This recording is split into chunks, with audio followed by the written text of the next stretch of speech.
Hey everyone, thanks for coming tonight. Welcome to Altus One Education's webinar on long-term strategy for the selective test. My name is Hayden, and I'm going to be talking to you today about this. Um, at the end of this, we'll have a recording available for all of you to look back through it in case you need to look at the information at a later time. But for now, let's get started. So, as I said, my name is Hayden. I'm an Altus One tutor, and I'm also a selective school graduate. I went to Suzanne Cory High School, and I graduated in 2023. So, the big things that we're going to be looking at today. When should your child start preparing? What is the best way to prepare? What is the test really looking for? And what are some preparation mistakes to avoid? So, we're going to be having a deeper look at the test and really think about what it's assessing and the broader purpose that it serves. So, why do we have this test in place? And what are the real benefits to having it? We're going to be looking at strategy and timeline. So, when to do what? Should we be preparing for certain parts of the exam by a certain date? And why we have certain strategies in place for you guys that we recommend you follow so that you have the best chance of success. And lastly, we're going to give you some tips and tricks and some mistakes to avoid to make sure that your child stays on track and has the best chance of succeeding. So, the overview of the selective exam. Next year's format in 2025, there's going to be 5 parts to it, technically 6, but 5 parts. So you'll have 35 minutes to do a reading section and 30 minutes to do a mathematics section. And these fall under the reasoning kind of ability that they're being assessed on. They'll have a 20-minute break and then get into general ability. And that's where they're going to be tested on verbal and quantitative kind of logic. So 30 minutes each. They'll get 5 minutes and then they'll do a writing task for 40 minutes. Now, this is the part that is split into two. They'll have a persuasive and a creative piece to do. So they'll both be in response to a stimulus, and they just basically have to, for the persuasive, pick a side, provide arguments, provide evidence, and for the creative, showcase their writing ability in response to a stimuli.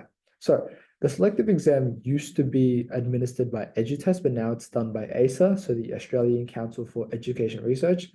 And ASA, they produce a lot of different assessments, especially most notably the GAMSAT, which is the Graduate Medical Entrance Exam. And so these tests are notorious for being kind of a psychometric assessment based on problem solving and scientific reasoning. So they're less about achievement and more about innate ability and kind of the aptitude of the test taker. All right, so the selective exam is an aptitude test and not an achievement test. What's the difference? Aptitude is a prediction of future performance based on like someone's natural ability, and achievement is an assessment of their knowledge or skills in a kind of really specific topic. So how well do they know something from a really specific area of knowledge, whereas aptitude is their general ability to perform in like a broad range of circumstances. So in terms of school, aptitude is their problem solving, their reasoning, their creative thinking, their comprehension, their interpretation. So these skills, that skill set can be applied to almost any topic or any subject. And students who have a strong aptitude will be able to pick up those subjects. Whereas achievement will be really specific things, like for example, in mathematics, being able to solve algebraic equations, use scientific notation, calculate areas of shapes. In English, you have spelling, grammar, essay, creative writing. So achievements are specific abilities within a certain subject or topic, whereas aptitude would be the skills, the kind of the broader skills that can be applied to each topic. If you need another comparison, if we look at basketball, so your aptitude is your innate ability, right? So your vertical jump, your coordination, your speed, your reaction time, your strength. Whereas your achievements is things like your shooting technique, your dribbling, your understanding of in-game strategy. So like what plays do you know, and the history of the sport. So the achievement is kind of an application of the aptitude. So why do ASA test for aptitude rather than achievement? Selective schools, it's kind of a misconception. They don't skip grades. They teach at an accelerated rate. So The selective entry exam aims to answer the question, will this student taking the exam be ready to withstand the academically intensive school for the next 3 to 4 years? Will they be able to last year 9 to year 12 at an accelerated rate, being surrounded by students who are like-minded and will push them to, achieve much greater things? However, if your child doesn't receive an offer, it doesn't mean that they weren't capable of withstanding the academically intensive environment. It just means that in that year level, when they took the exam, there were students who were more capable. Um, and the reason for that is, well, students have their own agenda. They can't give everyone a chance. These schools want to showcase their teaching ability. So they're going to want to have the highest median ATAR possible. And that's the only way that they can achieve that is that if they pick the top performing students. So your child, sorry, they may be able to withstand, the environment of the school, but there just may be students who be more inclined or more able to withstand that environment.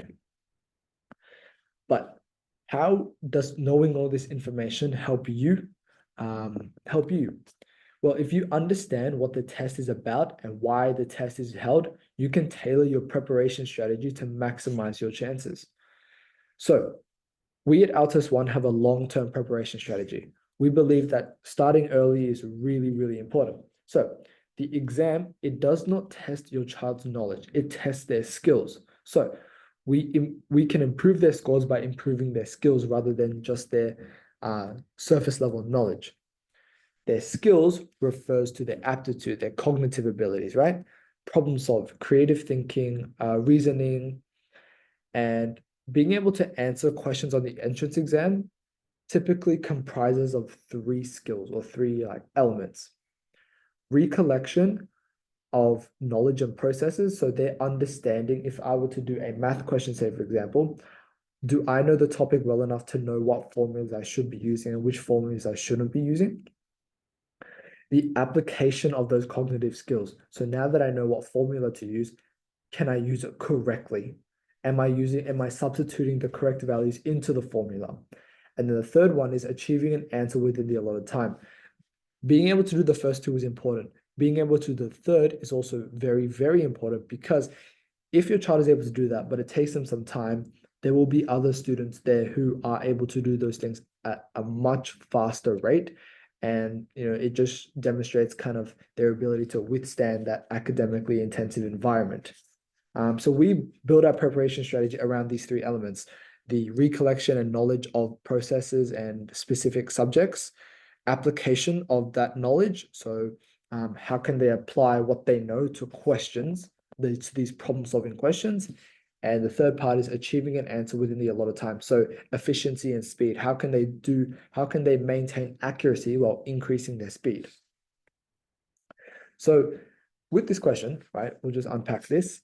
We have 2 shapes, a rectangle and a circle. Circle has a radius of 4 centimeters, and then the rectangle has a length of x plus 2 centimeters and a width of x centimeters.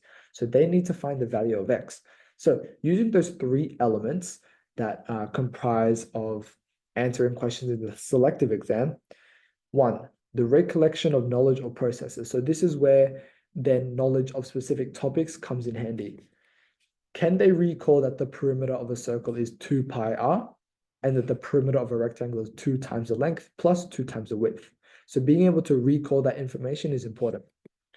The second part is application of those cognitive skills. So now that they know that the formula of the perimeter of a circle is 2 pi r and that the formula for the perimeter of the rectangle is that, do they know what to do with those formulas?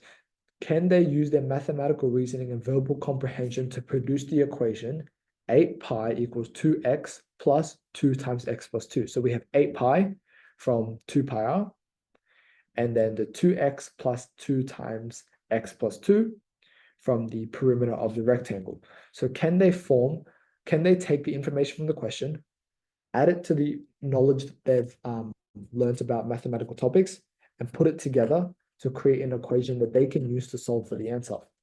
And then the third part of answering these problem-solving questions is achieving an answer within the allotted time. So are they able to do this quickly and accurately? In this case, the answer is B. So our strategy is one that takes a while, but it's separated essentially into three sections. We have mastery of theory, mastery of skills, and mastery of exam technique. So mastery of theory is about a year and a half to 2 years before the exam, and that's about building theory knowledge. This is where we're laying the foundation. We're giving them all the subject-specific knowledge that they need to know in order to tackle those problem-solving questions. We're laying the foundation so that there are no gaps in theory. When they go into the exam, it's less about I don't know what it's talking about, and they can they just know what they're looking at, right? Mastery of skills is about a year before the exam. We're looking at applying what they know to those problem-solving scenarios. So this is the process of taking what they know and applying it to differently worded problem-solving questions, right? We have one question that might be about area of a circle and another question that might be about an area of a circle, but they will not be presented to the students the same way. So we teach them how to identify those specific types of questions using the theory that they've learned during the building of theory knowledge. And then we have mastery of exam technique. This is probably the most intensive one. This is 6 months before the exam. And so this is where we start to teach them to apply that theory to problem-solving scenarios with time pressure. Because the selective exam, it is quite short. You have a lot of questions to do within not much time to do it. Like for example, the verbal and quantitative is only 30 minutes per exam, right? So being able to do as many questions as possible efficiently and accurately is really, really important. So 6 months before the exam, this is where we start to build up their ability to do some of these things really efficiently and quickly. And it's a really important part. It's one of the most important parts of this strategy. So theory, we ensure solid foundational knowledge across maths and English. So we target specific areas of weakness that we identify and that the government identifies. So specifics with essay writing or specific math topics that are typically students struggle with. And then we also do some extra study on any concepts that might not be in the curriculum that would be relevant to the selective exam. Like for example, for maths, we try to go a little bit more advanced. So when they're in year 8, we try to teach them a little bit of year 9 concepts as well, so that they have a really strong and robust understanding of these concepts, so that they're not too overwhelmed by some of the concepts that they may be faced with in the exam. Mastery of skills. So they work on questions that require the application. So this is where that second part comes in, the application of their cognitive skills. A lot of these math questions are very wordy. So they're not going to get an equation straight up and just be asked to solve it. They're going to be asked to work through a worded question, pick out the parts that are important, and develop an equation that will help them solve for the answer. So practical reflection during study is one of the best ways to improve their cognitive skills. So that means that when you complete a question and you go back through it and look at the solutions, maybe you tick it or you cross it out for wrong, do you really understand why you got it correct or why you got it wrong? Or are you just saying, yep, I think I got that right, I'm pretty sure I did? Or do you really understand the theory behind that one question so that if you were to do a question like it in the future, you wouldn't be stumped by it, right? So let's just say a 40-minute study session, 20 minutes should be doing the questions. The other 20 should be reflecting and learning. So reflecting on what questions am I sure that I could do again, no issue in the future? And what questions do I need to revisit? The content do I need to revisit in order to be able to do them quickly, efficiently, and accurately the next time round? It's really good if you log questions that you struggle to deal with, so write them down. If you write down what works, what didn't, a certain type of approach that you did with the questions, if you just have kind of like a mini logbook of all the questions that you struggle with, going back through them over and over time, you start to pick up on maybe certain areas or topics that you personally struggle with, and you just be able to identify your areas of weakness that you can work on. And then comes mastery of exam technique. So this is basically just completing those questions, so mastery of skills, but with timed conditions. And this is where the reflection and refinement of those exam taking skills really occurs. So during those timed conditions, they can really identify if there are any gaps in their skills or their knowledge. How is their time management? Are they too slow? Are they too fast? Do they take too much time on one question? Are they not taking enough time to make sure they're not making any mistakes? And what kind of areas should they focus on before their next practice exam? So let's say they're doing one exam, they did the maths section extremely quickly, right? They corrected it, but maybe they only got 60%. Let's say they finished that with like 10 minutes left. The next time they go to do when they correct it, they see that they had 10 minutes left, they got most of it wrong. So the next time round, they're going to remind themselves, okay, I'm going to take more time to double check that I've got all the answers wrong. And if I still have time, I'm going to triple check my answers. So it's that refinement of exam skills that occurs during this mastery of exam techniques after they've completed these mock exams under time conditions. So how can you get started? Well, here at Altus, we have a few different resources. Two in particular are really useful. So we have an online question hub. So through Hatchery, we offer thousands of questions, exam mock questions, video lessons, AI-powered essay feedback. And these are currently free to use and will be soon to be paid. But essentially, these students are able to log onto their Hatchery account and in their free time, additionally, on top of the homework that we provide, they're able to just do these questions in their own time to kind of really consolidate their knowledge. So let's say they're doing really well in English right now in class. They're struggling in math a lot. They feel like they're a little behind. They can go to Hatchery, look at video lessons, look at some of these questions, start to pick up on how to do these things. And because we move at kind of a fast pace in class, if they feel like they're behind in a certain topic or they're doing a mock exam, they realize that there's a certain topic that they don't really understand, they can come to Hatchery, look through those video lessons, do some practice questions, and kind of get caught up in their own time.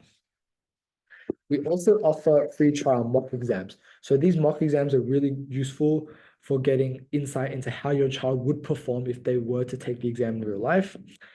These mock exams, they're not going to be identical to the actual selective exam, but they're written with a lot of the previous exams in mind and also what the government would be wanting to assess for the future years. Some common mistakes to avoid: preparing for the selective exam as if it were a regular school exam. So the selective exam is aptitude. It's an aptitude assessment versus an achievement assessment. The selective exam serves a really unique purpose, and so it requires a really specific type of preparation. You shouldn't treat it, you should treat it like a subject in terms of your time and commitment, but not in how you prepare. So with the subject, you might, let's just say you're doing, you have a maths exam coming up at school, right? You're going to focus, you're going to look at your notes, do practice questions, look at maybe rewrite your notes.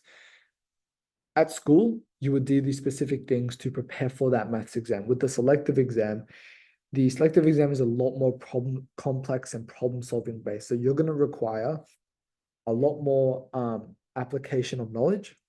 You're going to require a lot more speed and efficiency, and you're going to require a lot more self-reflection and refinement of exam taking techniques because these exams are quite intensive. Another mistake to avoid is jumping too far into advanced stages of preparation, which can be really easy when you start to compare yourself with other people.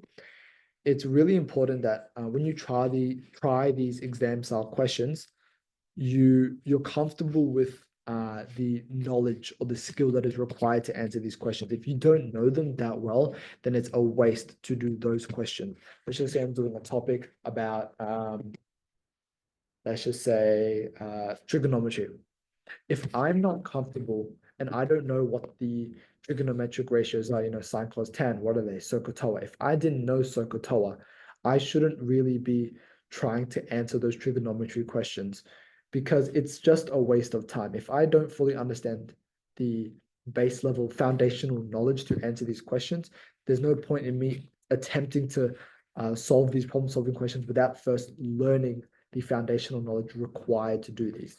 So you first need to master the knowledge and the foundational just knowledge of the specific topic before you do those questions. Don't jump straight into, don't feel too overconfident and go straight into all the practice exams without first doing your due diligence and learning the material.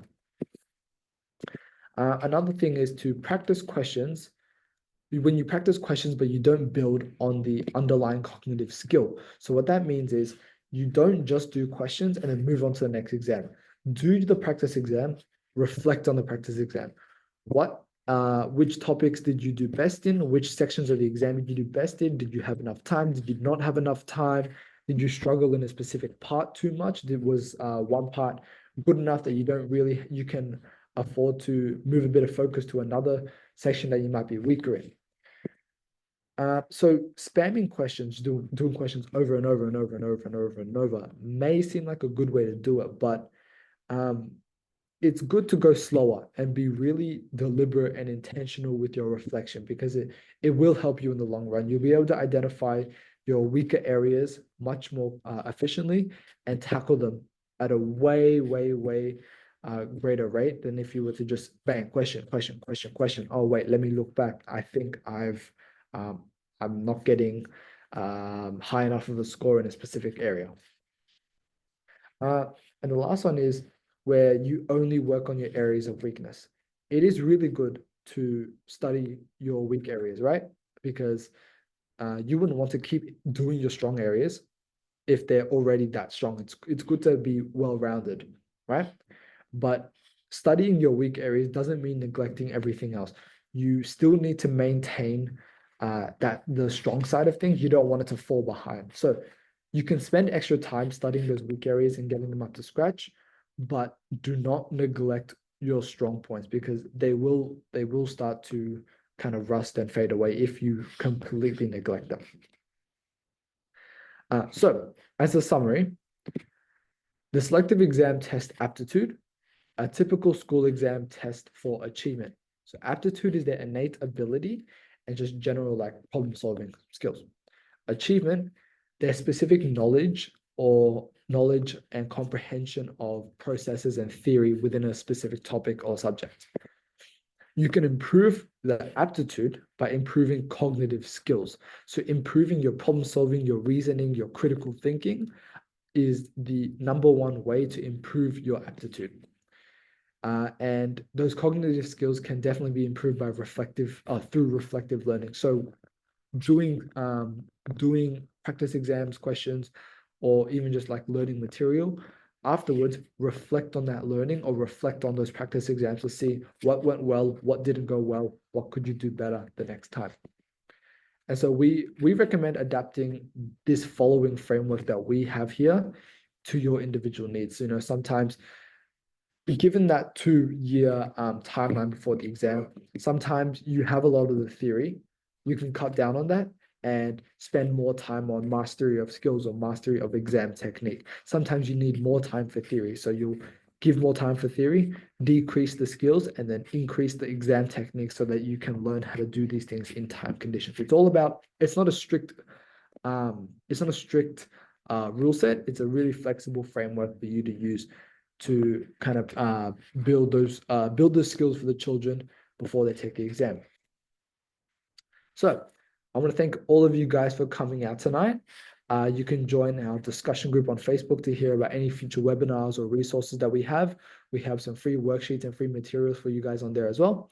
And the Altus One Question Hub that we have with Hatchery, the one with the thousands of questions, video lessons, and essay feedback, it's on our website. So if you just search Altus One Education, it'll be the Question Hub. And I'll just quickly end the recording so that we can go Q&A. But thank you for joining us tonight.